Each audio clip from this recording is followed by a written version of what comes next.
Dire team pick. Hello everybody, we got some Requiem Autumn action for you. My name is Binary Brandon. Joining me is YJ, and together we are Under the Sea. Thank you for joining us tonight. YJ, tell us about this matchup. What do you know about it? Well, I don't know anything about them. We are casting a US match. Is this US East or West? Do you know? I don't remember. They talked about it in the lobby, but I'm not 100% sure. But it is US Requiem Autumn. The reason we are casting it is because I have it on good authority that SlayerS have a wacky draft. They're going to do something weird, something strange in the neighborhood. Who are they going to call? We don't know yet. That's what this draft is all about. No, not Ghostbusters, actually. Not Ghostbusters. Well, we have heard, like when I checked out in the stream, they will be doing the wacky draft, and in game too. Oh, okay. So this first one is going to be a standard draft. Yeah, Gotcha. I mean, you have the Ricky Beastmaster picks. I mean, so far nothing okay. too crazy. They do have, it's good synergy already. You can get a Primal Roar, into a Silence Cloud. Primal Scream, I don't know. Primal Roar, Oh god. and then a Silence Cloud to follow up, and that's got a lot of pick-off potential. Ricky's also just a team fight monster. Beastmaster going to give a lot of pushing power. But on the other side of the river, we've got a Marana and now a Tidehunter. So that's some decent anti-push for them. They got the Anchor Smash. They have the Starstorm. Where do you think they are going to go with that Tidehunter? Do you think that's going to be a core or a support role? It should be the off-lane Tide. So off-lane is like a core role. So yeah, a core Tidehunter. I think they're going to need it. The Marana can either go roaming or mid. But because there's a Ricky Maru on SlayerS team, I don't think Marana should take the risk and go for the roam. Do you think she should? It's going to be really tough against a Ricky, and not only that, they also have the Beastmaster Hawks to give vision, so it's going to be really tough for Marana to set anything up, at least through the early game, unless they are really good about scouting the Ricky rotations as well as knowing where Beastmaster is at all times. We may see that Beastmaster go into the off lane and then retire with an Iron Talon to the jungle, which will just make his movement all the more difficult to guess. But at the same time, the Tidehunter could go off lane, but he can be run in sort of a pseudo-jungle support role. It's probably not his strongest play, but he can do it. And if Flying Snakes are looking for something to really mix it up here, that could be one way to go. Most people see Tidehunter and assume it's going to be that offlaner, so that's a piece of information they can use to their own advantage. I guess. With the Ricky and the Marana, if Marana chooses to do the camping mid strat, Ricky can just stand in front of Marana. Oh yeah, and then she throws the arrow, Ricky eats it immediately, and then she goes, well... And then you all chat. Yeah, you all chat well played. I wouldn't go for the well played, but yes. I would just sit there. I'm pretty rigorously mannered. I don't go for those bad mannered plays. Nice. But you can tell, yeah. I was gonna say you're Southeast Asian, so you got that little bit of snark in you. Yeah, it's the culture here. Anyway, we're seeing the Flying Snakes actually they ban off a lot of pick off heroes, or either pick off or heroes with good escapes. OD doesn't have an escape, but he is one of those heroes when he gets a 4-star, comes in with the level 4 Astro Imprisonment, and now we see a lot of people like to follow Arthur and run. That's going to bring a lot to the table. Whereas Void brings a lot of teamfight with the Chronospear and has a good initiate and or escape with Time Walk. Slug is a slippery fella, so he serves the same role.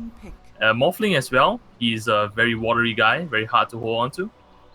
Yeah, and that's going to give them they may be trying to read SlayerS. Like we both noticed that synergy between the Beastmaster and the Ricky, and maybe they're saying, okay, let's get rid of Slark, let's get rid of Morphling, another hero that can be part of that pick-off crew. So they ban those two out. Oracle pickup, ooh, I like that a lot, especially against the Lion. Lion is a hero who he gets that Hex off, and then generally someone's boned. Oracle comes through, he can purge that off and make sure that everybody's okay, keep his friends safe, so I like it. SlayerS, however, banning out Drow and Huskar. I'm not sure how I feel about the Drow ban. I would be hard-pressed to think that Snakes would be going for a Drow strat, especially with a Marana and a Tidehunter as their opening. But maybe SlayerS knows something we don't know. Ooh. Oh, man, that's TA pickup here. So that's a really strong mid, especially against the heroes we see now. Tidehunter, he may have the Kraken Shell, but if he takes a hefty load of damage from that melt, that entire melt strike, he's still going to melt. Oracle has low base HP, Mirana as well. They can both die easily if the TA is fat enough. You said that the Oracle was really good against the Lion, but he's not so much great against the Ricky though. So I think Oracle is a risky pick. He has to be in a very good position to not die instantly. That's a really good point. The Ricky can chew on him throughout the entire game. Early game, he can just make his rotations really difficult with the Silence Cloud. Mid game to late game, he can just cut him up.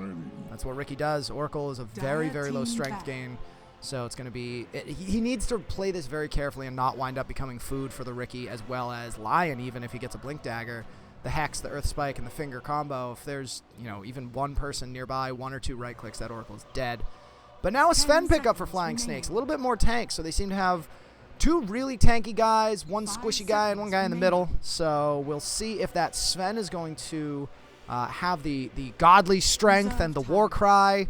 He's going to be buff enough. Is he man enough to deal with this? We do see the physical damage strat for SlayerS seems likely, and the armor strat seems likely for Snakes. Warcry is no joke, man. That's a lot of armor to be getting. Yeah, it is. Like 20 armor at level 4, and that's a huge buff. But the thing about having a Sven, alright, you have basically 4 heroes that can kite him. TA, Lion, Ricky, Beastmaster. You have 4 heroes that can just run around the Sven if he doesn't have a BKB. You on the side of you though, you have like an Oracle to disable someone, to throw false promise on the Sven, but he's still gonna be juked around if you think about it. I mean, you do have like Primal Roar that can come in. You can like melt and blink away, refraction. Well, Ravage, not only that, but you yeah. mentioned the Purge that Oracle has. They could use that as a really effective initiation and baiting tool, where Sven goes in, eats a stun, Oracle will then purge the stun, Sven pops his BKB at that point after SlayerS has overcommitted, and then Sven is able to pop God's Strength and turn around, and with everybody already in, he's going to be able to throw his Storm Hammer and then be in great shape. So an early BKB is going to be really advantageous here for Sven. Now their last pick, I think that they're going to be looking for another support. I think that we're going to see mid Mirana offlane Tide and safe Sven. That would be my best guess. Right now, I think something, maybe a very defensive support like Dazzle, I guess. Dazzle could work, yeah. It works with that same idea of Sven jumps in and he can be the initiation tool just by making SlayerS think that they've gotten him and then perhaps overcommitting. But Snake's spending a lot of time on this pick here. I mean, the hero choices now are quite big. You can go for Dazzle if you really want to go very defensive, because you have the Oracle, False Promise, and Shallow Grave. That's going to be really strong in keeping teammates alive. You have 2 heals as well if you do that. Absolutely. You could also opt, It's just a ton of time that they'll be surviving. If someone's out of position even slightly, as long as Oracle or Dazzle is nearby, they can ensure that they get back to the team and they get the team fight that they're looking for. Yeah, they're going to have all the time they want because Faceless Void is banned out. Instead, they go really offensive with the Bounty Hunter. I like the idea, but I guess they do have the defense in the Oracle already. Bounty Hunter is going to give them a little bit of invisibility and give them the scouting advantage. So could go either way with that. I actually really like that pick. It's going to give them accelerated farm through the mid game with track, which, if Sven does opt for a BKB first, that's going to ensure that his second item comes online that much quicker. Plus, they have a Ravage, so they're probably going to want to fight around that and Moonlight Shadow to disengage. So, I think the Bounty Hunter actually works here. I like it. Bold. Yeah, but it's an offensive pick, and that means that it's going to come down to execution for the Flying Snakes. Their team comes down to execution and team fights, whereas SlayerS team, half of them look for pickoffs, the other half look for team fights as well. So you have two lineups which are slightly different yet similar in the same way. Yeah, and the ways in which they're different, they almost oppose each other really nicely. So it's it's like going up against good offense and good offense smashing into each other, but then both sides have this option to kind of pull back just a little bit. We'll see what SlayerS picks up for their last pick here. I'm suspecting a hard carry. If they want to go for this pick-off strat, I'm thinking about someone like a Tiny could fit in here nicely. That's going to give the craggy exterior to Sven, make it really difficult for him to go around and get anything done in a team fight. Medusa is their option, though, so there's no real mana burn on Flying Snakes. Mirana may pick up the Diffusal, but Medusa's going to be pretty happy with that mana shield. And what do you think? Is this going to be Yeah. a mid Medusa and then Templar Assassin goes somewhere else, or do you think it's going to be the safe Medusa? No, I think it's definitely gonna be the TA mid, so Medusa has to go into the safe lane. Because if TA goes into any other lane, she can't come online fast enough. She needs the levels. If there are supports in the lane, they're gonna drain just a bit of that EXP, and that's gonna hamper her level gain. And TA is a hero that really has to hit the levels early, so she can start snowballing from there. Because a TA that isn't fat, isn't farmed at all, is a pretty bad TA. She has those timing windows that she really needs to hit. It's something that I've heard people talk a lot about in StarCraft, and only recently, within the last 6 months or so, people in Dota have started talking about timings and the idea that you have a window where your heroes are strong and their heroes are weak. That's the opportunity you want to capitalize on. And TA is really one of those big heroes. Tiny is another one. When you get those levels and you get that first big item, that's when you start going out and you start, making things happen on the map. Yeah, I think the greatest example of a hero like that would be Phoenix. Because you hit your peak at 6, 11, 16, and when you get your Shiva's Guard. So it's a huge power spike then. And right after that, you just go into a slow, monotone, drawn-out line. Anyway, you have reconnected? Yes, I was disconnected for a moment, but let's go ahead and get our teams introduced here. On the Dire side, SlayerS. We're going to see Arglus being playing the Medusa, excuse me. We're going to have, this is Beastmaster being played by Spork. Going to be going into the off lane. Looks like he's got himself that Iron Talon. And I'm going to try to get through this quickly because we might have a clash in the bottom rune. Rawls playing the Ricky. Going to scout this out and see what he can see on the other side of the river. We're going to have Tip Da Strippas playing Lion. And lastly, we have, whoa boy, where'd he go? There he is. Follow Me playing the Templar Assassin. Going to be going to the mid lane. Nice. So there's no detection for Rawls. So he's just going to stand there and look at the entire Radiant team. Anyway, we have Something Witty on the Bounty Hunter. Bees on the Mirana. Cherry Dune on the Sven. Sulu Candles on the Oracle. And Swagoo on the Titan Hunter. I think Ricky is just going to be able to steal this. They have no detection. And he does get it. But oh, I see that point blank arrow. But the 2-man Ravage comes in to defend. Refraction is on, but could this be a kill? It looks like it's gonna be the Stormhammer and the last hit from down cliff. Mirana takes off TA.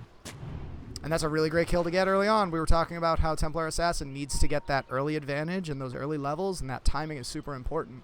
So getting her killed at that first, at that first rune is going to be very advantageous for Flying Snakes.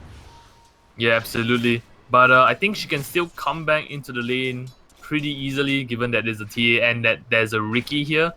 So it is gonna be a mid Mirana. Gonna hamper the mid lane because there are no sentries about. And not only are there no sentries about, we see no sentries even being picked up. The courier is now moving to bottom lane with sentries, but if they're gonna drop these sentries bottom lane, they're gonna be sorely mistaken. And my guess is that we may see Oracle rotate to mid to get these sentries down. But, Ricky has sentries of his own, and he has tangos to make sure that he can, take those out as soon as they get placed. Yeah, and right as we called it, got Sulu walking down to the mid lane to place those sentries, but Ricky in a good spot to actually see the Oracle come in. And he will know that sentries are going to be placed. Something Witty in the neighborhood as well. Rawls, I think he saw that sentry got placed. He's not going to go out just yet. He's waiting until he sees the two of them move back. And now here comes Rawls. He drops the sentry. He'll tango that up. Easy peasy. And then now the both of them rotate again. And this is actually an interesting way to play this. Both of the other, the other lanes, not much is happening. And the action isn't even happening in mid lane. It's happening behind mid lane for both teams. You see Sulu Candles and Something Witty hanging out here. And Rawls really being super disruptive with this Ricky just by sitting out of vision. Something Witty goes invis and tries to, juke back towards bottom lane, but Rawls isn't taking the bait. He's doing a fantastic job. He's scouting out everybody's location. Oh, this might be it, though. He's coming in. Something Witty's going to scout him out. They drop the sentry, and he does get it. They have no detection. Rawls going to get away scot-free with that one. Cost him 2 sentries, but they got nothing out of it. Yeah, absolutely. Gosh, big plays there by the Ricky. Just because Flying Snakes didn't have any more detection. Right now, Sulu Candle is going to camp mid to help out Bees here from actually getting harassed off the lane. But it's going to take farm from his core. it's interesting how much he got done without doing anything. And now is he going to get the courier snipe? No, he's just a couple seconds too late. No, it's coming back! Oh, courier, you need to get out of here! Is he going to go for it? No, he doesn't have blink strike. I don't think he can get it. He cannot commit to that. Oh, boy, he's got to be careful now. Suluk handles the sentries. Just a bit slow. And Rawls has none. Mm-hmm. So now this will likely be the end of the Ricky harass, but he places the sentry too far to the left. Maybe he doesn't even want to get rid of that sentry. Wow. Gosh. Yeah, Rawls. Fantastic play from him to be so disruptive in this early game. I mean, it's what he needs to do. Look at him. Oh, but Beastmaster. Oh. Alright then. Not 100% sure what happened. I'm so taken with Jinada, Rawls. the slow. Yeah, I'm so taken with Rawls Ricky that we missed that kill on bottom just slightly. I did see the Stormhammer come out, and we knew Bounty Hunter was in the neighborhood, so perhaps it was that Shuriken toss, the Jinada strike slow, and Beastmaster taking that long walk back from the fountain, choosing not to use his TP just yet. Yeah, because I mean, Beastmaster is a hero. Like, he opts to stay in the lane instead of go to the jungle. And ideally, that would be good if you are receiving farm. But he only has 7 last hits. So he should have progressed to the jungle, in my opinion. And then he wouldn't be killed like that. Well, and I think that he doesn't have many last hits, but he does have level 4.5 already, which is pretty darn good for 4 minutes. If he doesn't die there, I think everything's okay. He doesn't necessarily need the last hits. Just getting the experience is super helpful. Getting an early level 6 is going to be very, very huge for them.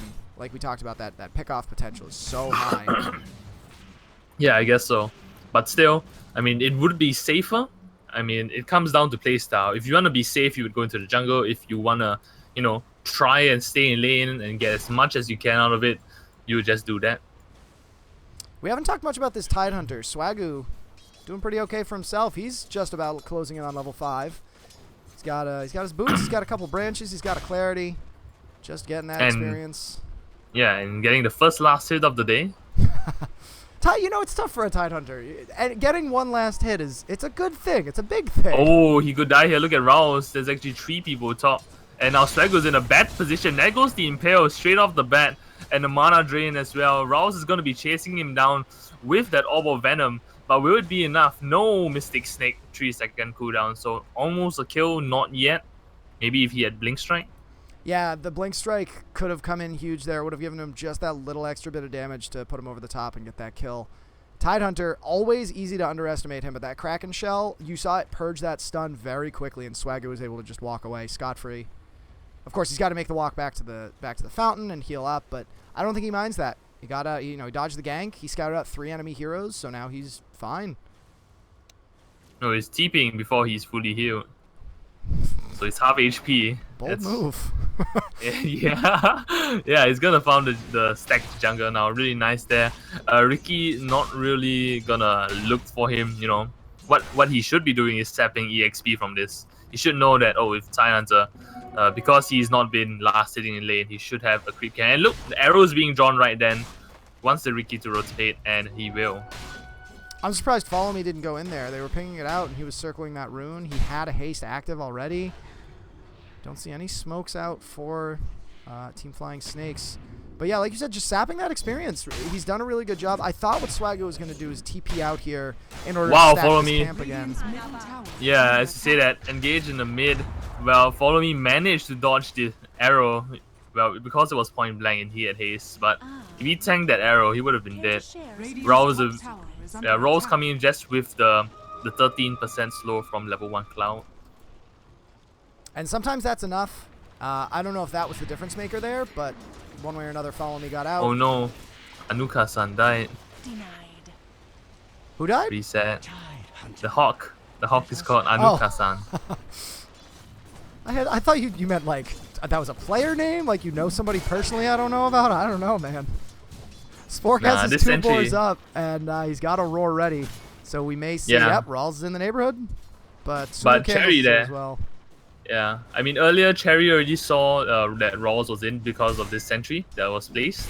It's almost dead, but still it served its purpose already if he spotted out the Ricky. I think with Ricky scouting out Sulu candles, they're not likely to go for this gang. All it takes is those purifying flames I'm sorry, the Fortune's End, rather, to purge off whatever they can do to him. I believe that can still purge the roar. Yeah, it can. It can. But still. Oh. Zulu Candle seems to be AFK. He's just, it was just making sure, hanging out, making sure everything's okay. Testing his connection, that's what it was. So I think we will hit the first big team fight time. Oh, arrow. Gonna be a big miss there. Goes in for the 2-man Ravage. No follow-up. Oh, there's the follow-up with the hasted again. Let's go, TA. One more hit will do the trick, but Oracle with the lock there. Alright, and Follow Me is gonna get the hell away because his haste was purged. But here comes something witty, trying to do something witty. Arrow hits onto the TA, level 7. But one more hit will do the trick, and Oracle brings it down. So Zulu Candle really starting the light of the fire here. Raul's gonna just blink strike out of there. He was so close to making it out. That was, the difference of one right click, and he would have been okay. Good follow-up from the Lion.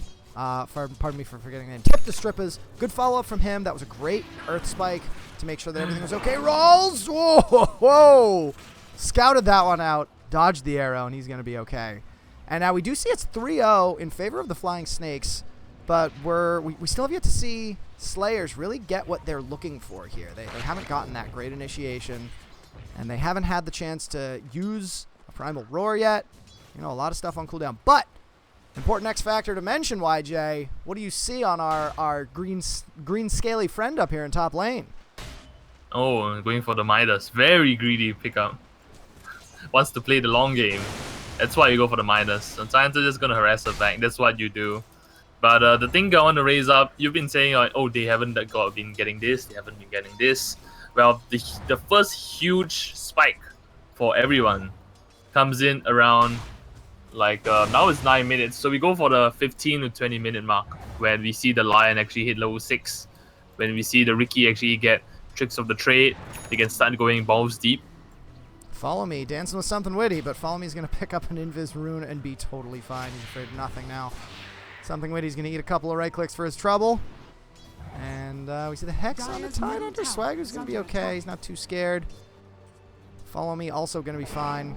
Oh, hang on. Ravage is up, though. Jumps in. There's a Starstorm. Follow Me just pops the refraction. He's going to go toe-to-toe. He may even wind up getting bees. All it's going to take is one more right click. Maybe if he can get the splash, he will get something witty. Can he get the follow-up? He eats the arrow. He melds, but it's just not enough. He skilled meld for that fight specifically. Oh, boy, that was close. And he's got to be frustrated with that one.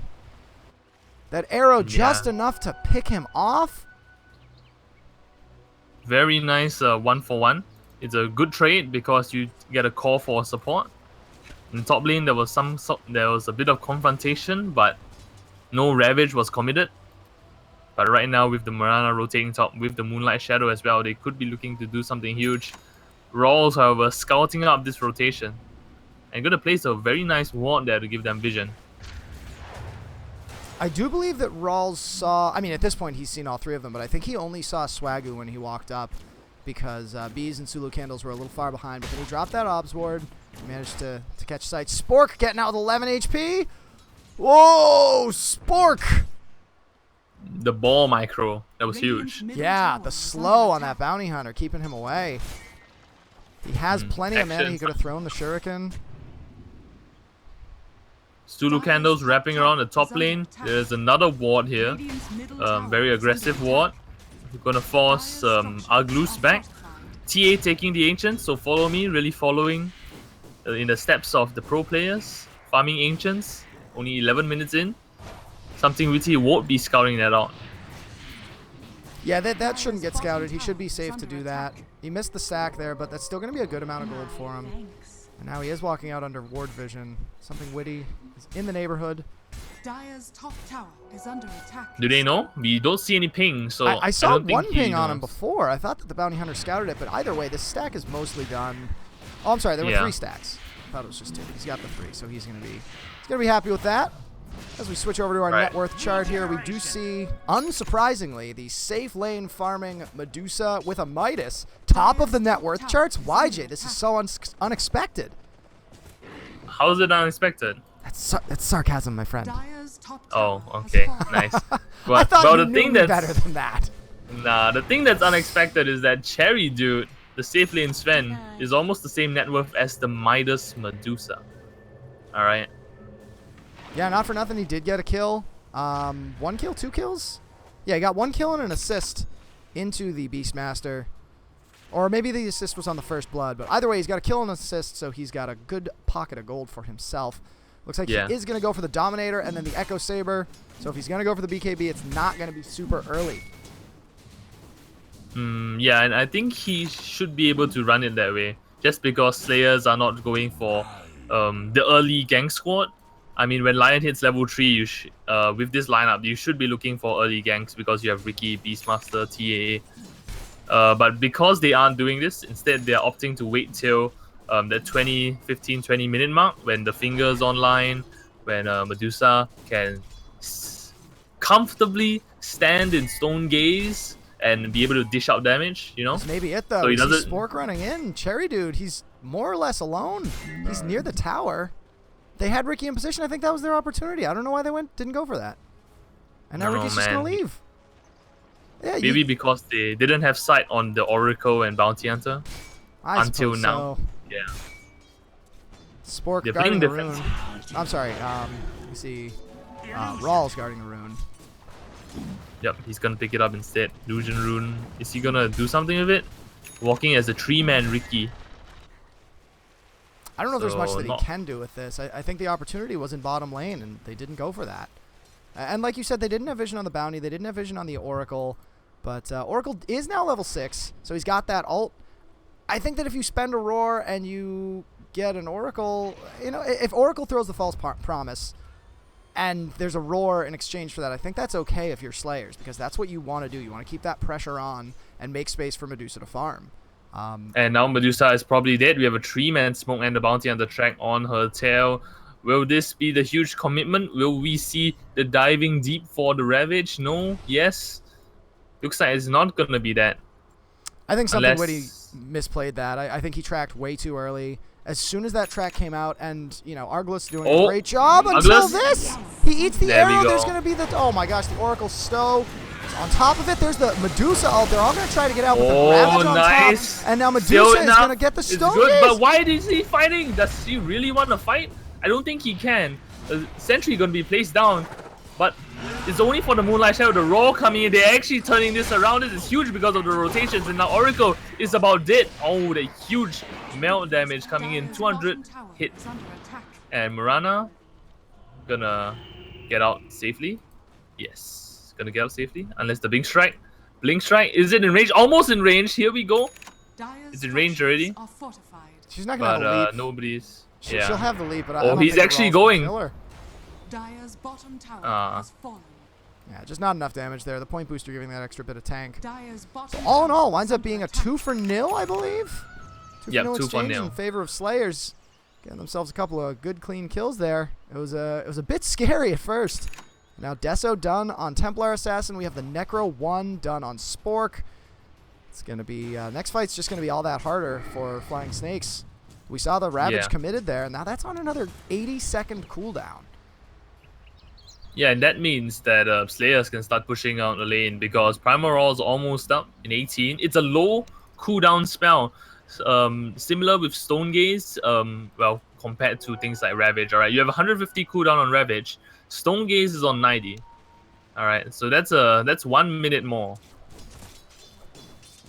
And that extra minute can be huge, especially considering Team Flying Snakes committed. I'm sorry, the Flying Snakes committed Ravage there. They committed Moonlight Shadow. They didn't use... I don't know if they used the God Strength. That's a fairly short cooldown anyway. No, Cherry Drive was ratting bottom. Oh, they got that bottom tower. That's right. So perhaps Sven being in that fight would have made a difference. Ooh, Templar Assassin eats the arrow, but I don't think he needs to be too scared here. Oh my gosh, except Bees runs under the tower, gets hexed up, gets Earth Spike. There's the Oracle ult. And we see the Tricks of the Trade on top. Bees going to be pretty okay. We see a few more heals coming in here. Yeah, he will be fine. I didn't think there was that much damage on top of it. Yeah, a little bit of a trade there. If TA was manly enough, maybe he could have killed the Oracle. But well, that's just me. I like to take the risks. SlayerS still playing very defensively. Still no finger of death on the Lion. Arrow's gonna miss because they see it coming. And unsurprisingly, Flying Snakes is going to choose to continue pushing here. They know the Beastmaster is in bottom lane. They know that Ricky is in middle lane because they have a track on him. So they're feeling pretty safe to keep pressuring this, especially with the Medusa not able to get here. She has a TP in her inventory, but as soon as they see that, they can just leave. And she's just going to be content to farm. I don't think she needs to come to this fight. She's got a Lincoln's already. And a blink done for Sven. This is so aggressive. It is, but he hasn't been playing aggressive. He's just been farming aggressively. I guess the Blink Dagger... Okay, let's try to defend this. If he gets the Blink Dagger, if he gets any gank coming towards him, he can blink away, so that's going to be okay. It's going to give him that extra dimension of initiation. I don't know. I feel like the BKB is what's going to allow him to fight. If you're trying to go toe-to-toe and go late game against a Medusa, I feel like that's not the play. The roar out. The roar on the Oracle in the mid, and the Blink Strike as well. The auto attack, the Beastmaster brings it down with his inner beasts. And now Necro 2 done on Spork. They pop it and immediately. Blink They're Dagger going on to the push this tower. Blink on tide, but he has to go home to get mana first, and that's gonna give a lot of space for SlayerS to push tier 2. Lincoln Spear being broken to no avail. A wasted lead, not sure what that was. Maybe that was a misclick. It looked like he was trying to get up to the high ground, up to this cliff up here, but he just mistimed it. Didn't quite make it. Maybe he was going to try to set up an arrow, but either way, they were inside vision at that point. He gets himself 150 gold for his trouble with that arrow. All right. Pinging out Cherry Dude. Well, we don't see any rotations coming in. Yeah, because the rest of the team is in the fairly far away. Beastmaster doesn't have the primal roll up either, but now Rose is gonna hit the arrow. Tianzi was there. There we go. But Oracle picks up the kill with that last hit. Alrighty. Sentry exchange. We saw one dropped over here to scout out the Ricky, and then another one on the high ground here to deward the Sentry. Again, doing a good job of popping this Lincoln. Aggressive lead.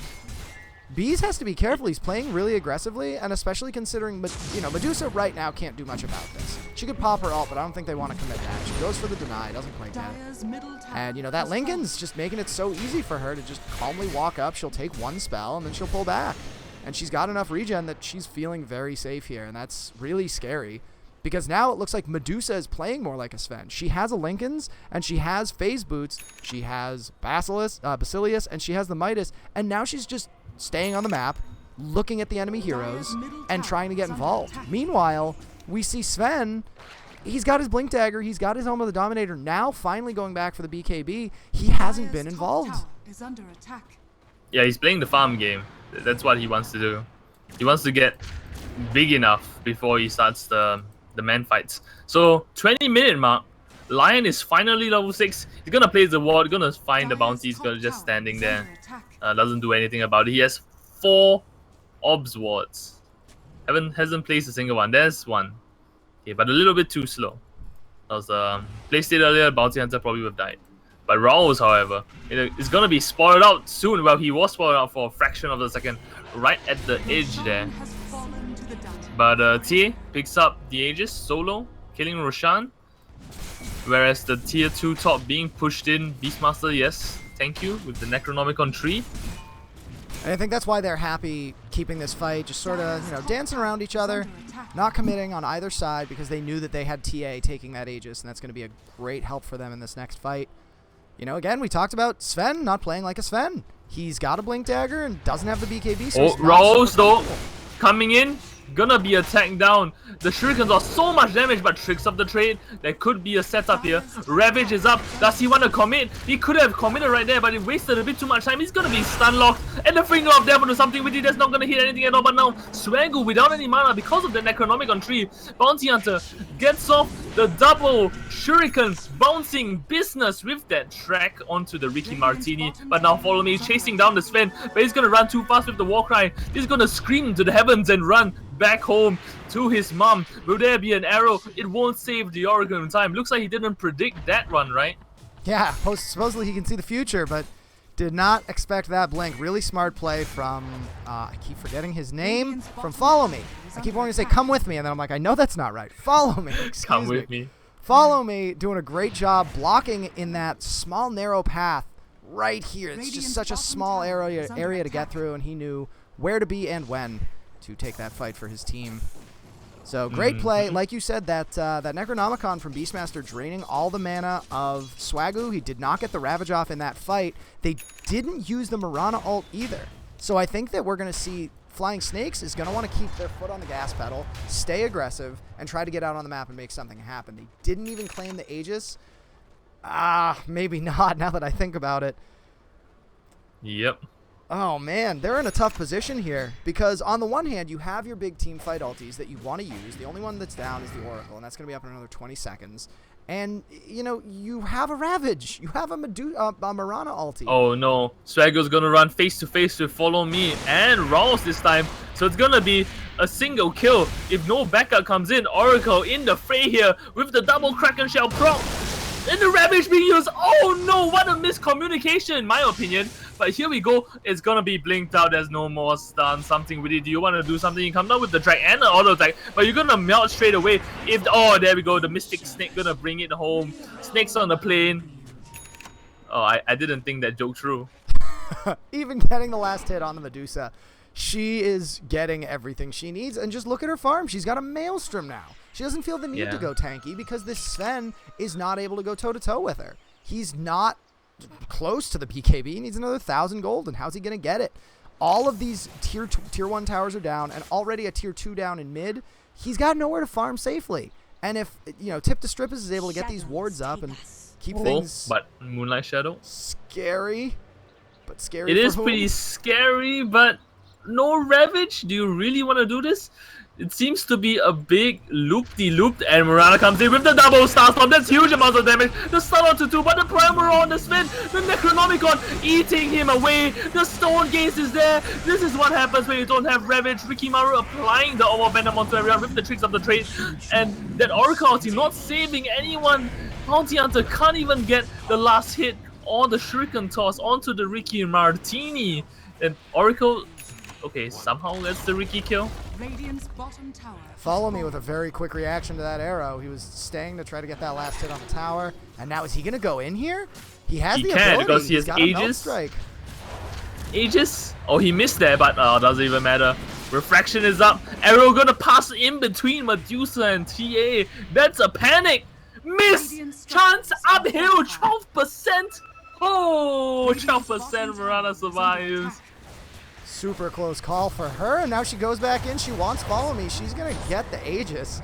Arglist doesn't care. He's got the magic wand that he needs to pop, but he's going to go down. Follow Me now going toe-to-toe with Something Witty and Swagoo. I think that Something Witty needs to get out of here, but Follow Me standing, fighting strong, doesn't even need his treads on strength. We see Mirana come in. There's the Starstorm, and that's going to clean up Follow Me.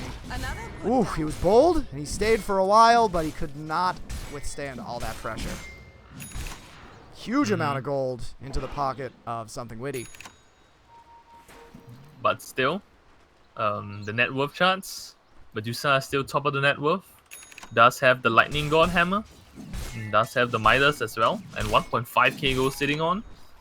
So, and not only that, but the whole team is almost 7.5k ahead. Probably about 7k ahead right now. So, SlayerS probably comfortable. I still just think that wasn't a great play from Follow Me. You know, that wasn't really the time to be going in. Yeah, okay, you pop the Aegis, and yeah, I know you really want to get that Mirana, but it's plays like those that can really tilt a player, and you see where he just misses by just ever so slightly much, and then he says, no, I want this, I earned this, and then he winds up making a mistake and overcommitting. I earned this.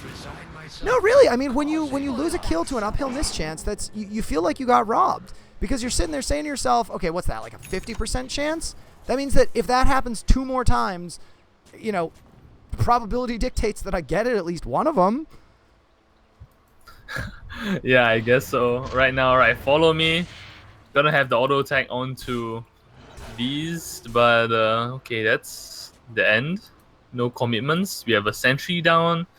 on the other side of the river. The smoke of deceit right in vision, but it doesn't matter. Now Swaggle could be looking for the two-man Ravage, instead gets stunned down by the Lion, but he's gonna go down.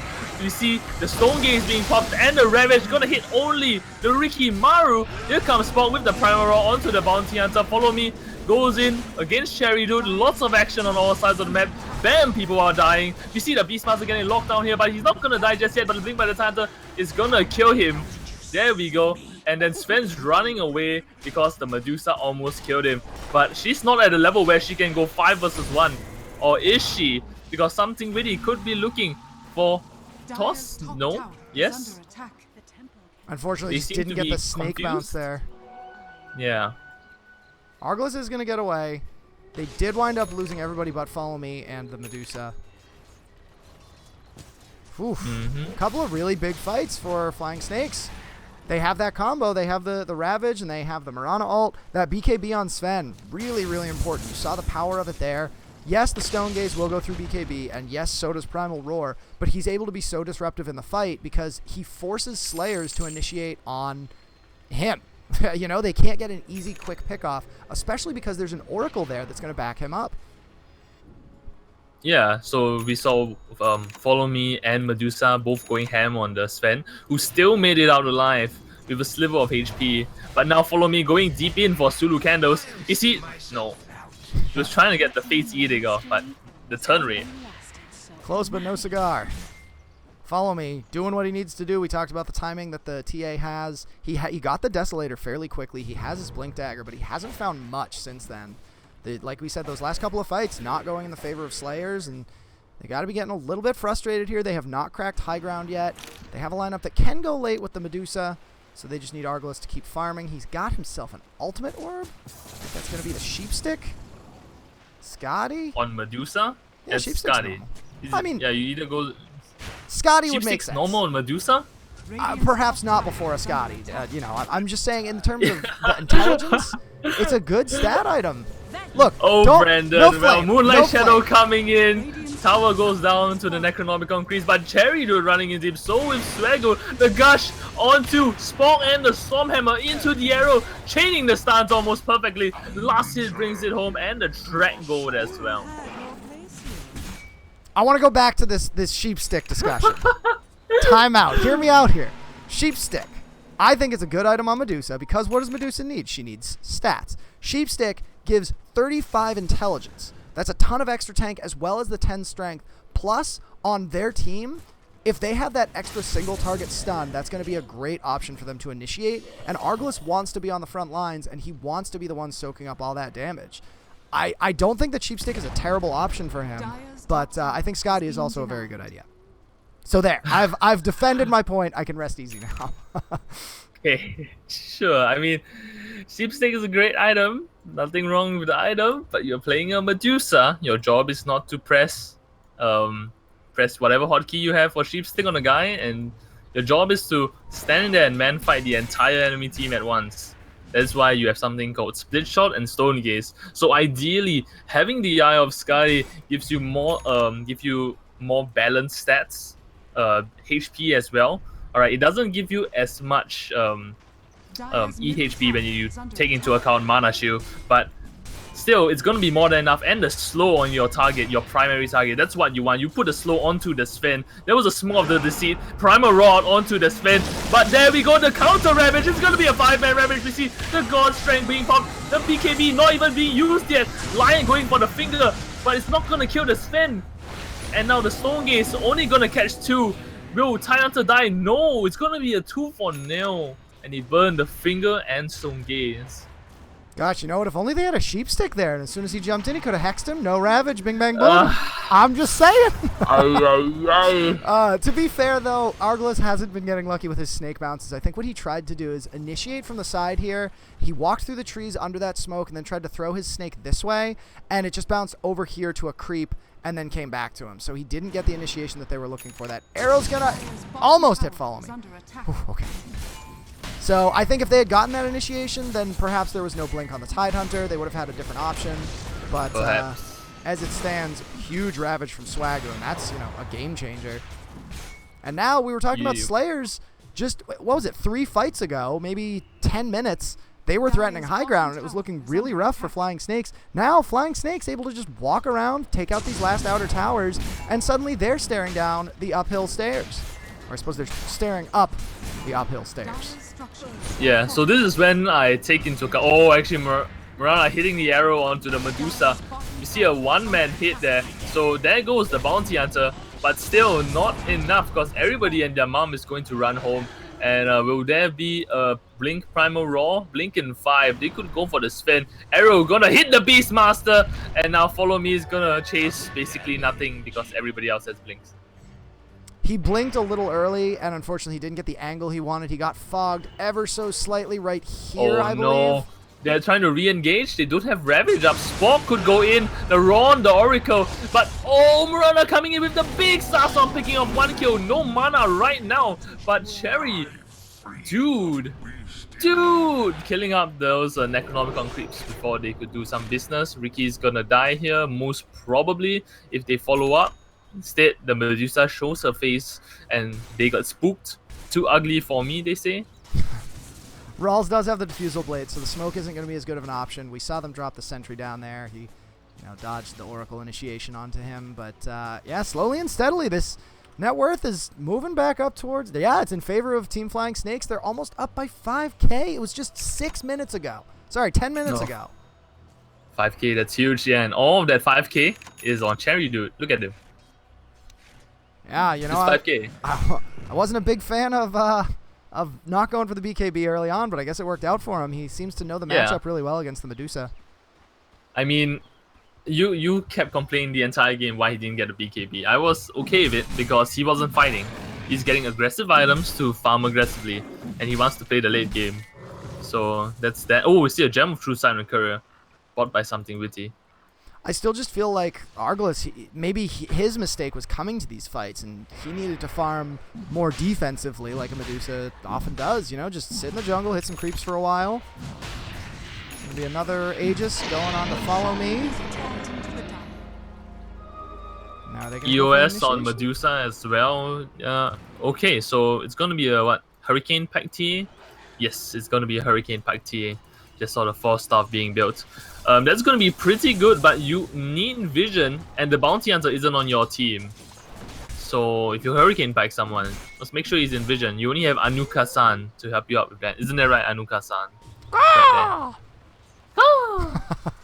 He's like a discount Phoenix, you know what I'm saying? Well, I mean, he can fly. Ooh, Nice! Lion ate the arrow, and Bees gets out scot-free. The blink in and the leap out, super effective from Bees. Great job. And all the while, Cherry Dude has now overtaken the Medusa in net worth. He's just been farming away. I think the problem with that was a mispay by Spock. If you actually notice, he had 2 seconds after he blinked. He could have Primal Rod. Instead, he used to cast Call of the Wild to get the ball out. And when you Call of the Wild, you need to raise your hands up. So while he was raising his hands up, when the ball came out, Mirana just jumped away. Yeah, they could have caught her. Could have tripped their snare. Dagon 3 on the Mirana. Man, they are just getting everything that they want. And Arglist hasn't made much progression. Like, he's got the Scotty, but where's their damage? They have the TA, who I guess having the Hurricane Pike and having the Aegis is going to be okay for him to try to dish out this damage, but that's really their only source of damage right now. Lion hasn't been getting those Fingers of Death. We haven't seen the Ricky having a big impact in the damage department. So, I don't know. It's gonna be tough, especially now with an AC picked up on Cherry Dude. Yeah, we've been talking about the armor gaming, and it's huge against the Medusa. Not so much against the TA because he does have the Deso, but still, it's pretty good. The thing about all of this armor is that the Medusa split shot, it lowers her own outgoing damage by 20%, and with so much armor coming from Ace-T and Warcry, that's really amazing that his team can actually stand there and tank the entire Medusa, even in Stone Gaze. Building the Maelstrom first, I think, might have been a little bit greedy. So she doesn't have as much damage because she just built an attack speed item with damage boots, and she then turned around and went back for the tank. So she doesn't have damage. especially because of the split shot and, like you said, the armor stacking from Sven. He's got the AC, he's got the Warcry, and your Lion not dishing out much damage. He's only level 9. Ricky not able to deal out damage. It falls to the TA, and I think that that's just a lot of pressure, and I don't think that he's going to be able to do it. So we'll see if they've got some sort of plan to get themselves a little bit more damage through this late game. Yeah, and they don't have something to set up for them. Like if you're counting on the TA to burst down more than one hero, you know what I'm saying? You have to make sure you have somebody like, I don't know, a Magnus, or somebody like a Bat Rider, Pudge, where you can isolate somebody. Then you kill him first, and then you follow up. Because as a TA, you can't man fight more than 2 people at once. And even then, there's an Oracle. So if you're not jumping onto the Oracle, then you're likely to get Oracle saved. And if you are jumping onto the Oracle, there could just be a Ravage on top of it, or a Sven blink in, or an arrow. They have so many options to deal with this. Absolutely. And yeah, the Slayers just need to find a way. They probably have to drag this until, I don't know. Right now, it's going to be 37 minutes. How long do you think they should drag? I think Medusa needs to go for the Rapier soon. Oh, I don't know about a Rapier, but yeah, they need some amount of damage. They need for this Medusa to come online, and they need her to start hitting harder. She's doing a good job of surviving. They don't have any major way to burn her mana just yet, so she's feeling comfortable to survive. I think that instead of a Maelstrom, go for some sort of... I don't know. It's tough. It's tough. Very tough. Because, like we said, she's very tanky. Lots of EHP. There's no damage there to follow it up. If you put your head to it, right? Yeah, you can get, I don't know, you get the Daedalus. It's okay. You get the MKB. It's okay. But you can't kill a Sven. You're going to have to focus down the Sven with both your cores and the Necronomicon creeps to bring him down. Just because he's sitting on, I don't know, 50 armor in Warcry. And then on top of that, you have to dodge the Tidehunter initiation. Yeah, oh, follow me going deep. Because of the age, it's very ballsy play there. Arrow gonna miss. We see the Hex onto the Bounty, but look at that. She can't kill the Bounty. And Bounty was hexed up and impaled right in front of her. It's that Solar Medusa Crest. is very weak. It's that Solar Crest. That extra miss chance is going to be very big here. Something witty, smart itemization between that and the Vlad's, giving himself that extra tank, giving himself more armor in the aura, and he has miss chance now. So they're going to be hard pressed. Arrow, oh, Arrow hits the Beastmaster. They could go and engage on the Lion if they wanted to, but guess not. They want to play defensive. And Sven ratting down the top. Look at that. He could turn on the God Strength to go in deeper, but the TPs are coming in. It's going to be Spork. Does he want to do anything? It's going to be a one-man TP. They have vision right now. The Arrow just gave them vision of all 4 of the other heroes, but they don't want to engage. And now they do know that they know that the Sven is not pushing anymore, but more importantly, they know that Spork can't get to this fight.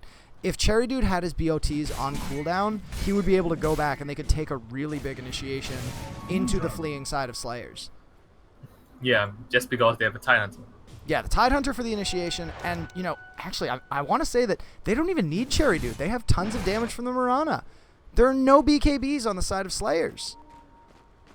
Yeah, I guess you could say that, but you take in consideration, we've talked about how tanky Medusa was without damage.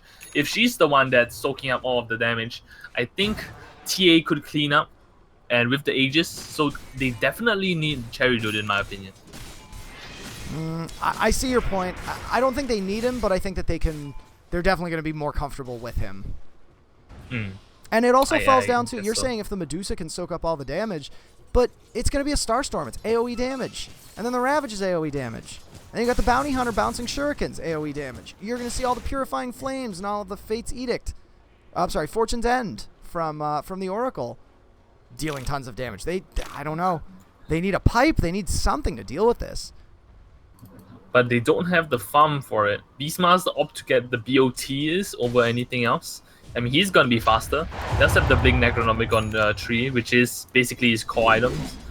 But other than that, Slayers have been stagnating. What new items have we seen so far for the rest of the heroes, alright? Discounting the BOTs, okay? Within the past, I don't know, now it's 40 minutes. So within the past, I don't know, 6 to 8 minutes, we have the Eye of Skadi. I think that was even a bit more than that. I think you're giving them a little too much credit. We do see that Medusa has not made any progression. She's sitting on 6k. So is this the rapier? Maybe? I don't know, YJ. It should be. I think it has to be the rapier. There's no other thing that gives her enough damage to go on in and just, wallop them deep in, mash them into potatoes.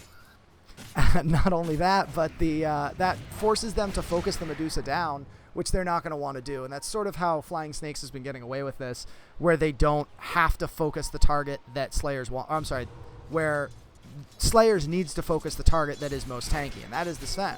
Because Sven naturally gets so much damage from his God's Strength, and he gets so tanky from his Warcry that he's just fine, and he's the target that's dealing the damage and taking the damage. So, very comfortable. Yeah, Sven, all around great hero. Oh, and the smoke here. So, the problem right now with SlayerS, if they go for the rapier, rapier's going to solve a lot of their problems, mainly the damage issue. They have good initiate, they have good follow-up, and they're going to have good damage with the rapier, but there is no BKB on anyone yet, and that means that if you get stun locked before Medusa presses R, I think that's huge. I think they can't kill anyone like that. Not to mention, Medusa, Stork now picks up the Hood of Defiance, so he's going to have a little bit more tank, but, it's that pipe that's really going to be necessary to mitigate the damage from the Star Storms, from the Ravage, from the Bouncing Janatas, the Shurikens. They need that, Bouncing and they need Janatas. it now. Gosh, imagine if Janata bounced. Gosh. Well, Stormhammer is there, so the blink in! Straight, but the silence at the last corner! Rose is gonna get Dagon down, the 2-man Impale, but Swaggle could look for the Ravage. He gets it off, it's gonna be a 4-man Ravage. Yes, it is 4-man. Spot goes down, the Hood of Defiance not actually defying anybody yet. And now Swaggle going in for Lion, he's gonna get it. He won't be tipping the strippers anytime soon, but Spin finally dies after 10 million years of taking so much damage. It's a 3 for 2 now. And that's that. It could have been worse on the side of Flying Snakes, just because Sven was running towards Medusa while Stone Gaze was happening. So that's the big misplay we've seen there. I think even though the gold change went in favor of Flying Snakes, and even though SlayerS lost more heroes, I think they're really happy with that fight, just because it shows that they can do it. It's all about the positioning. We saw that the Sven wound up being the one who was too deep, and he was able to get kited around, the Medusa with the Scotty slow, and then the TA with the damage on the back of it. That's their proof of concept, and that's going to be their rallying force to say, hey, we can still do this. Arglist opting for a butterfly. Talk to me, YJ. What do you think about a butterfly? It forces Sven to get a MKB, and he can't afford to drop any item. Echo Saber's really good. Oh, she gets stunned though, and now she could go down with the lock because there's no Stone Gaze. Sven's up in 16, but there we go. She's man fighting 1 versus 3. Well, no, I mean Follow Me is here. He should have been just giving moral support, let Argus show off himself a bit more. And Courier died. Where did that Courier die? No, when did the Courier die? I don't remember how to select it. You gotta pick the shopkeep and then something. I'm not sure. But yeah, Arglist, that was it.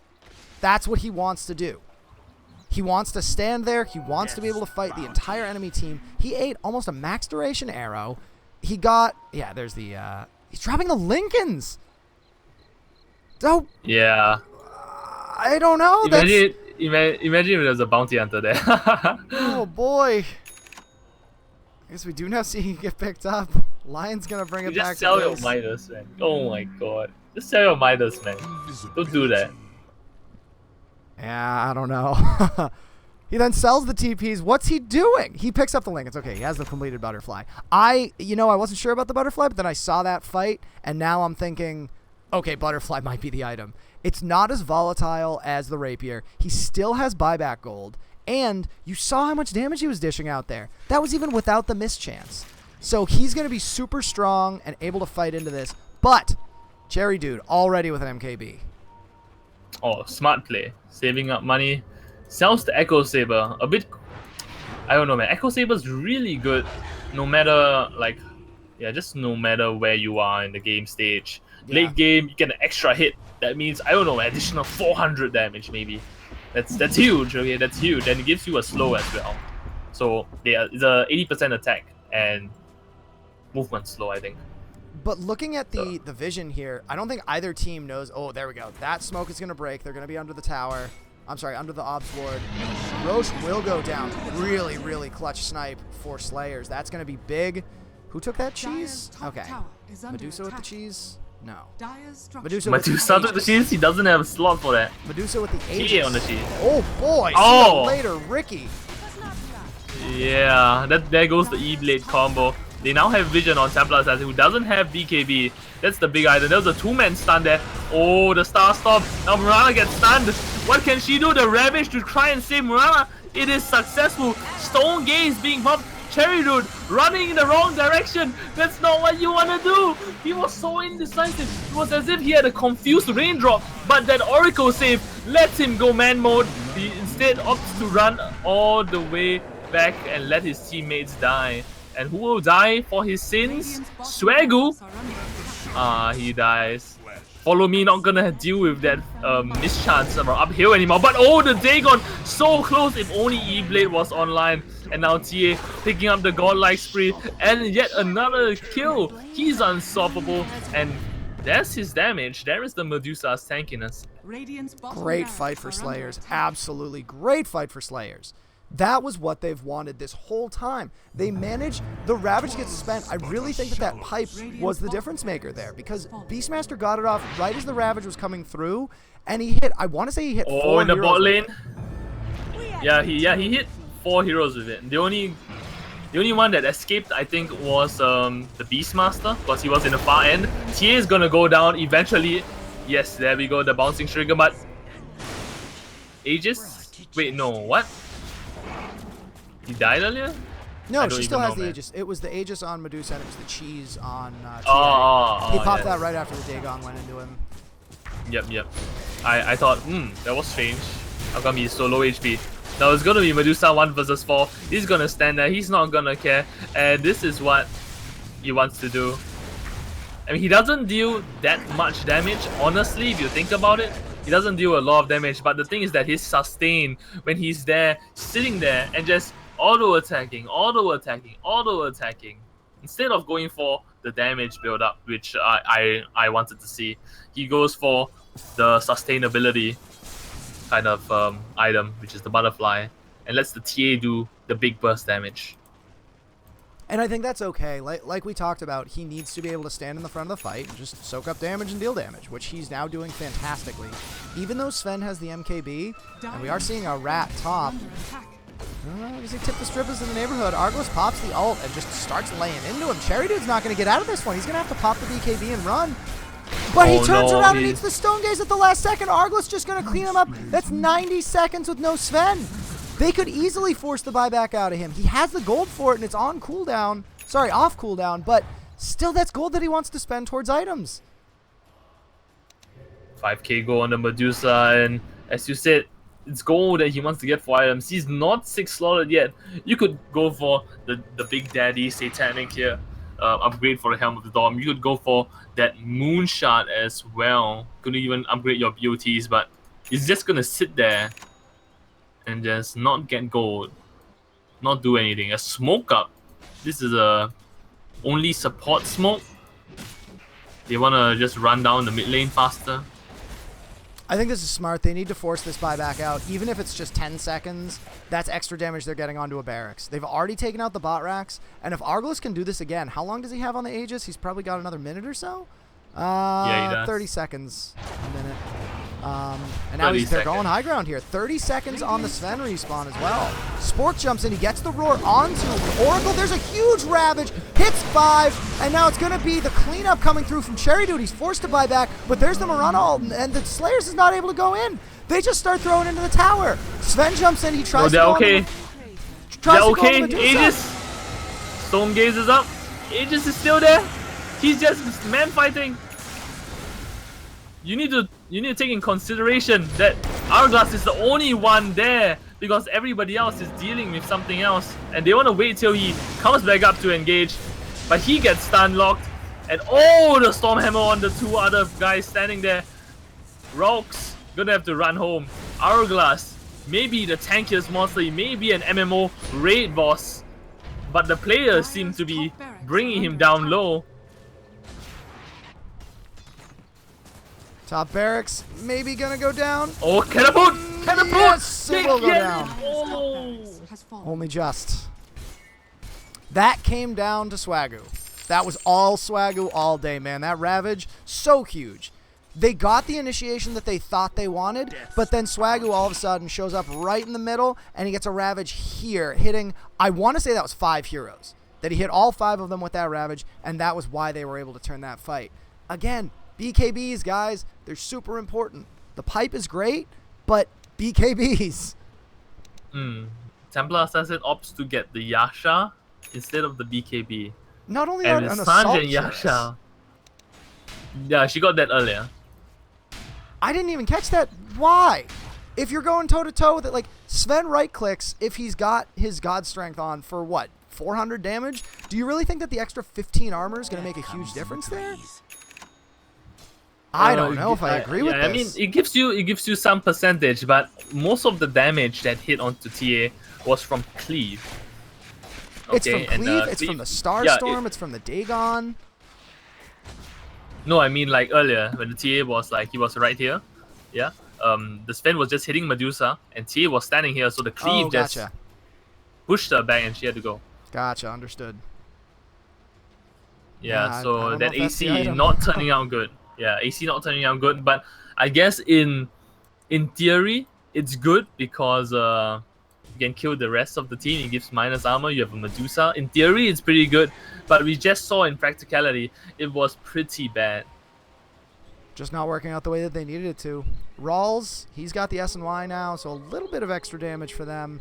But, you know, he's just so squishy. He's got 1,400 HP, and he just dies immediately at the start of this fight if Mirana has eyes on him. And now with another gem being carried by Swagoo, or maybe it's the same gem, I'm not sure. No, this is a new gem. Yeah, it's a new carried by gem. him. He's just, he's able to scout that out, and he's able to make sure that Ricky can't disrupt the fight the way that he wants to. Sven going in for the Big Daddy Satanic. He's almost there, but is holding on to the buyback gold. Something witty with the Lotus Orb. So the biggest spell in the game, okay. So what does it reflect? Primal Roar, Blink Strike, Hex, Impale, Finger of Death, Mystic Snake. And those are all spells that Slayers really need to rely on getting off. But we're going to see a smoke up here. Can Slayers find the initiation that they want? They don't quite have the vision. Oh, she's going Bloodthorn. Medusa's going Bloodthorn. They run past Sven. Moonlight Shadow being used. A waste of a smoke. And good enough, everybody flees away. We do see something witty. Yeah, he will get out. I wasn't sure if what he was waiting for. And 30 seconds on the BOTs for Mirana. She's going to go into the trees here and be totally fine. Yeah, oh, Orchid on Mirana as well, so she's going Bloodthorn. Medusa's going Bloodthorn. What is your opinion on silencers coming up? It's tricky because, you know, you are going to get that extra crit chance that I think Argolis can really use, and he's also going to impart that to the TA, to the Boars. I think that that's going to be valuable. I think that the silence will be really helpful to deal with the Tidehunter. Swagoo, we've seen him jump in, and, you know, having that extra single target disabled. Like, I don't know, maybe a Sheepstick, just saying. Having something like that will be helpful against him. He will have Kraken Shell, though, and I'm not 100% sure if the Bloodthorn silence is purgeable by Kraken Shell, so... It is. okay. Yeah, it is. Oh, the wave got clear. Oh, the 4-man Ravage catches Ricky at the end. The only one that doesn't go down is Tip the Strippers, who isn't tipping any strippers right now. Oh, 3-man Ravage in return into the Finger of Death. Mirana, the Lotus Orb a bit slow there, but she E-blades herself. The Stone Gaze being thrown out, and Sven being locked down here by the Primal Roar. The burst damage coming out from the Templar Assassin. The Medusa isn't doing that much damage because of that minus damage from Split Shot and whatchamacallit, the Anchor Smash. But TA, oh, the TA, that's so much damage. Radiant's top tower Cherry Dude winds up living there, but I don't know if they can do this without the Ravage. It's Yeah, gonna be tricky. BKB, they could go in. Oh, God Strength coming in. But, oh, that wrong target there. Now going toe-to-toe with the Medusa. 4 versus 1 on the Medusa. She's standing there. She's not carrying. She gets disarmed, but they don't care. They're still trying to run her down. Tip the strippers in the corner. Gonna TP the hell out of there. And now Beast chasing down Follow Me as Hourglass goes 1 versus 3. She's gonna go down because she doesn't have any mana left. Cherry Dude has blink in 1 second. Not even gonna need it. Smashes her enough. The snake goes down. But I think the damage has been done. All of the buildings in the Radiant base are dead. Whoa, hang on. Mirana blows up Spork. Can they deal with Bees pushing? I thought they were okay. Buybacks. They have buybacks on the Mirana and on the Beastmaster, so I think they're going to be okay no, here. Follow Me. So deep. For heresies unknown. Bees gets picked off. He has no buyback. He doesn't have the gold for it. He's 25 off. If they have BOTs and they can get there, I guess all the creep waves are pushed up. Wow. Wow. Really, really fortunate for Flying Snakes that they don't have creeps knocking down their door. Or else I think we would see the buyback and then the BOT in from these heroes. I guess there is no buyback on the Beastmaster. It's 200 gold off. Yeah, but just the buyback from the Medusa would be more than enough because God's Strength is not up yet. And the only reason that Sven did so much work was because of God's Strength. Absolutely. And without God's Strength, there's really not a lot that he can do. He has the Satanic as well. We saw the BKB did not really do much against the Medusa. Like you said, she can just stand there and she just doesn't care. She does whatever she wants in the fights. Nobody can touch her unless it's going to be 4 heroes chasing her after the fight has ended. And that's exactly where you want to be as a Medusa. You're fine dying there because it took the whole team to bring you down. And now Follow Me jumps right into the Roche pit. Very, very smart play. Yeah, but that's going to be the 4th Roche this game. Yes, sir. The cheese as well. There's no vision of this for Flying Snakes, and SlayerS sees everything that Flying Snakes is doing. Or, well, they did anyway. But now they're converging now. Something really is not going in this. We see Anuka-san, and now Roshan walks out of the Roche pit into the Necronomicon crease, but the BOTs! Here comes the Snake Lady, and the two of them are clustered together. The fish and whatever creature. On the end, they burn the Ravage. Oh no, they get the Oracle. But Sven's here. They don't have detection for Follow Me. He didn't get the track off. The slow comes down, hits the Sven. Do they have detection for Moonlight Shadow? Sven instead goes on to 1v1. But the Raw with the Lotus up gets it roared back. Now Sven is dying in his own gaze. That combo has been so potent for them, but the buyback from Sven immediately. Sven buys back, but Follow Me is now down. They need to just focus on this one building here. If they hit this a few times, that's huge chip damage that they're getting. Middle tower has fallen. Instead, Creeps. they opt to defend. Yeah. MVP Oh, there goes creeps. your battle cup. But and Sven kills Beastmaster, so his buyback was okay. At least he got a kill out of that. Better than having nothing. Man, this game really resting on a razor's edge here. And these are the kind of games that I love where one play can make a huge difference. But it seems like every time that that one play comes, it's going to be someone else going in the other direction, you know? And things just being so close here. In the top lane, though, here comes Mirana, and the buyback by the TA. The TP in by, it's a cancel TP by something witty. Gem of True Sight on Rouse. That is actually Bounty's gem. And Tide's gem is still with him. He's getting the Shiva's guard. Has it up already. Does he have buyback? Yes, he does have buyback, but Ravage up in 60 seconds. Tense game, tense moments. The Roche did get scouted out. If they had waited just another 5 or 10 seconds, we saw them come right up here, and then it was here. They all stopped. They said, hang on a second. What's going on down this way? And they rotate down towards the pit, and they managed to scare SlayerS away, but I just don't know if they can do that again. Follow Me, knowing that his buyback is on cooldown, he's going to get this Aegis. My guess is he might drop the Hurricane Pike and take the Daedalus that he's working towards. I guess so. But the increased range is really helping it out there. He's actually further away from the Ravage, the Mirana, and the Sven with that Hurricane Pike. And we saw So in that seems fight to be a good item. he managed to force himself away and just barely escape that Ravage earlier. So I think that's okay. I think that's a good item for him to have. But the real question is going to be, does he finish the Daedalus, and what does he drop for it? I think he goes to sell the Monsters down. I think right now, where we are sitting, all right, because you need to think, TA doesn't have Desolator, so he's gonna be hitting towers for after reduction. It's gonna be like 100 damage, right? You have Monster Style, it goes down to like 50. Oh, is the jump there? He actually blinks across the Mirana, and now something witty is gonna get silenced and dead. Where is our bottom of the moon's beads here, running for his life? They saw him blink into the trees. They're not even going to bother chasing. They know that the bounty hunter is down. A little bit of a dance. Both players blinked past each other trying to get that initiation. I think that Bees was way too confident. You look at their vision, they have no idea what's going on up there. Oh no. Oh, the leap. No, that's not what you want. You get stun locked. Mirana's almost dead, but Sven trying to do as much as he can. The Ravage is countered. He gets in everything. Follow me though. The Monster Style actually disjointing Sven's auto attacks. That's huge. He survives another day. It's gonna be GG, so no more days for him because this game is over. SlayerS manages to take it. It was tense. It was rough through the mid game, but they wind up coming back. Like you said, the Midas that we, or I'm sorry, not the Midas, the Manta that we thought TA might sell winds up being pretty clutch for him. They get a lot of damage into those buildings, and as soon as that fight broke out, we saw the silence into Tidehunter. It was really, really close. He then walked through a silence cloud. He just had no opportunity. What a game that was.